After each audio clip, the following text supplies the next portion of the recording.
오늘 우리에게 주시는 하나님의 말씀은 창세기 42장 26절에서 38절입니다.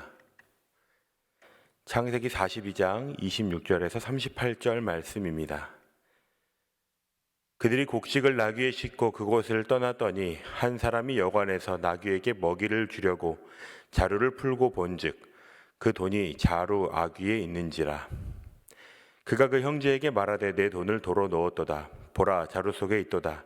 이에 그들이 혼이 나서 떨며 서로 돌아보며 말하되 하나님이 어찌하여 이런 일을 우리에게 행하셨는가 하고 그들이 가나안 땅에 돌아와 그들의 아버지 야곱에게 이르러 그들이 당한 일을 자세히 알리어 아르되 그 땅의 주인인 그 사람이 엄하게 우리에게 말씀하고 우리를 그 땅에 대한 정탐꾼으로 여기기로 우리가 그에게 이르되 우리는 확실한 자들이요 정탐꾼이 아니니이다. 우리는 한 아버지의 아들 12 형제로서 하나는 없어지고 막내는 오늘 우리 아버지와 함께 가나안 땅에 있나이다 하였더니 그 땅의 주인인 그 사람이 우리에게 이르되 내가 이같이 하여 너희가 확실한 자들임을 알리니 너희 형제 중에 하나를 내게 두고 양식을 가지고 가서 너희 집안의 굶주림을 구하고 너희 막내 아우를 내게로 데려오라. 그러면 너희가 정탐꾼이 아니요 확실한 자들임을 내가 알고 너희 형제를 너희에게 돌리리니 너희가 이 나라에서 무역하리라 하더이다 하고 각기 자루를 쏟고 본즉 각 사람의 돈 뭉치가 그 자루 속에 있는지라. 그들과 그들의 아버지가 돈 뭉치를 보고 다 두려워하더니 그들의 아버지 야곱이 그들에게 이르되 너희가 나에게 내 자식들을 잃게 하도다. 요셉도 없어졌고 시므온도 없어졌거늘 베냐민을 또 빼앗아 가고자 하니 이는 다 나를 해롭게 함이로다. 르우벤이 그의 아버지에게 말하여 이르되 내가 그를 아버지께로 데리고 오지 아니하거든 내 두 아들을 죽이소서. 그를 내 손에 맡기소서. 내가 그를 아버지께로 데리고 돌아오리이다. 야곱이 이르되 내 아들은 너희와 함께 내려가지 못하리니 그의 형은 죽고 그만 남았음이라. 만일 너희가 가는 길에서 재난이 그에게 미치면 너희가 내 흰머리를 슬퍼하며 스올로 내려가게 함이 되리라. 아멘. 오늘도 말씀 가운데 나오신 모든 분들을 주님의 이름으로 환영합니다.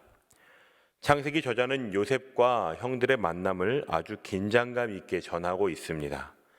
요셉은 형들을 마치 간첩으로 의심하는 것처럼 이야기하고 있고 형제들은 나귀의 곡식을 싣고 그곳을 떠나고 있다고 생각하지만 막상 나귀를 먹이를 주려고 열어보니 그 안에 담긴 것은 그들의 기대와 다른 것이었습니다.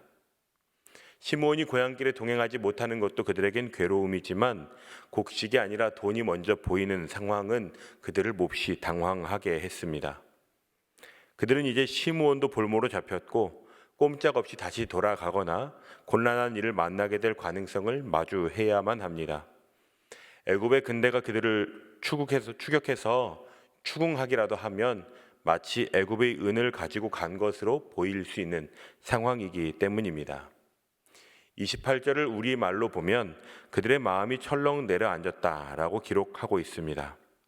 요셉이 고소를 해도 할 말이 없고 정탐꾼이라고 하는 의심도 확신이 되는 상황을 마주하게 됐기 때문입니다.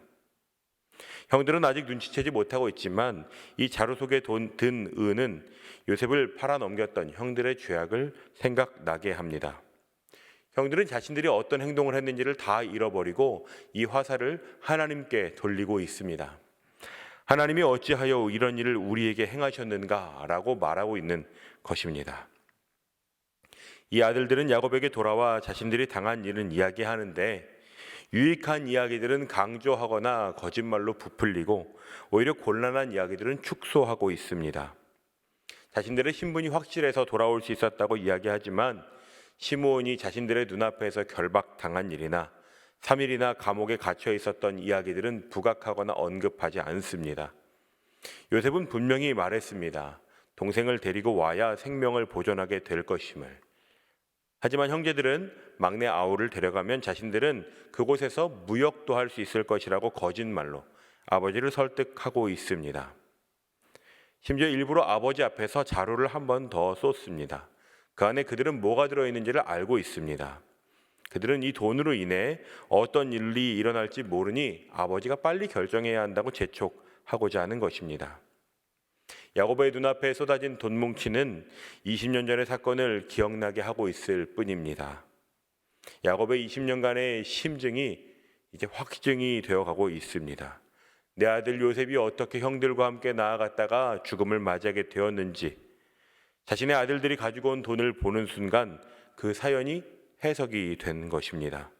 36절을 보면 너희가 요셉도 시므온도 그리고 베냐민도 빼앗아가고자 한다고 이야기하고 있습니다. 야곱에게 베냐민은 마지막 남은 라헬의 아들입니다. 르우벤은 지금 감정에 휩싸인 아버지에게 장자로서 현실적인 가장으로서 책임지고 아들을 데려오겠다고 이야기합니다. 내가 그러지 못하면 내 두 아들을 죽이시라고. 하지만 그는 20년 전에 요셉의 실종을 막아서지 못했던 사람입니다. 야곱은 더 이상 그 누구도 잃어버리고 싶지 않습니다. 요셉에게 부었던 그 사랑을 오히려 더 모아서 베냐민에게 부어주었을 텐데 어떻게 그 아들을 다시 보낼 수 있겠습니까? 우리는 이 이야기의 끝을 알고 있기 때문에 잘 공감이 되지 않을지도 모릅니다. 요셉은 왜 형들에게 이런 시험을 벌이고 있는지, 형들은 왜 여전히 자신들의 결정을 미화하고 거짓말을 하는지, 여전히 야곱은 절대로 포기할 수 없는 이미 장성한 아들을 바라보면서 하나님의 약속을 기억하기보다는 죽음을 언급하면서 괴로워하고 있는지 말입니다. 더 크게는 하나님께서는 왜 야곱의 가족들에게 기근을 허락하셨고 5년이나 더 이 기근을 버텨야 하는 상황을 마주하게 하셨는지, 요셉은 왜 지금 이 시기에 애굽에서 총리를 하고 있는지 그것을 우린 잘 알지 못합니다. 그래서 우리는 마치 요셉의 형들처럼 우리의 수준으로 반응하고 판단하고 두려워하고 내가 결정했던 것들의 결과를 하나님의 탓으로 돌리곤 합니다. 때로는 거짓말을 해서라도 협박을 해서라도 원하는 것을 얻어내려고 애를 씁니다. 그들에게 하나님의 마음이나 하나님의 일하심이나 언약의 백성으로서의 정체성은 이미 다 사라진 것만 같이 보입니다. 하지만 하나님께서는 혼란스럽고 여러 가치가 충돌하며 연약한 많은 사람들을 통해서도 하나님의 뜻과 하나님의 계획을 완벽하게 성취해 가고 계십니다. 오늘 우리는 하나님의 부르심 앞에서 요셉과 같은 삶을 살아가고 있습니까? 내가 왜 이 시기에 이 자리에서 존재하고 있는지, 결국 하나님이 원하시는 결말은 무엇인지를 고려하며 우리의 일상을 살아가고 있는 것입니까? 아니면 우리의 수준에서 이해하려고 아무리 애써도 이해가 되지 않는 현실 속에서 아주 인간적인 결정과 하나님을 향한 원망으로 우리의 일상을 살아내는 것은 아닙니까? 하나님의 언약 가운데 우리가 오늘 주목해야 하는 것은 자꾸만 바뀌는 상황이나 우리의 감정이나 우리의 대안과 같은 것이 아니라 하나님을 믿는 믿음입니다. 하나님을 믿는 믿음은 하나님께서 지금도 우리의 모든 것을 주관하신다는 것을 믿는 것입니다. 하나님께서 친히 보이신 언약을 기억하면서 살아가는 것입니다. 오늘 우리에게 하나님을 믿는 믿음이라는 것은 하나님을 경외하는 반응을 보이는 것입니다. 우리의 죄악됨이 드러날 때 회개하고 우리의 연약함이 드러날 때 하나님께로 나아가는 것입니다. 일어나는 상황 속에 하나님을 향해 원망하지 않고 오히려 진지하고 솔직한 고백과 하나님의 도우심을 구하는 것입니다. 오늘 우리에게 새로운 하루가 시작될 때 하나님은 오늘 우리를 향해 기대하시는 것이 있습니다. 하나님을 기억하며 거룩한 삶을 살아내는 그리스도인으로 오늘 우리에게 맡겨진 선택과 삶을 살아내는 것입니다.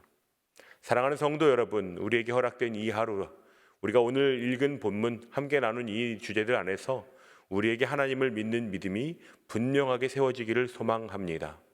벌어지는 상황 속에 머리를 짜내는 것이 아니라 하나님을 향해 무릎을 꿇고 하나님의 도우심을 구하며 우리가 드러난 죄악들을 회개하며 오늘 하루를 살아내시는 저와 여러분이 되시기를 주님의 이름으로 축원드립니다.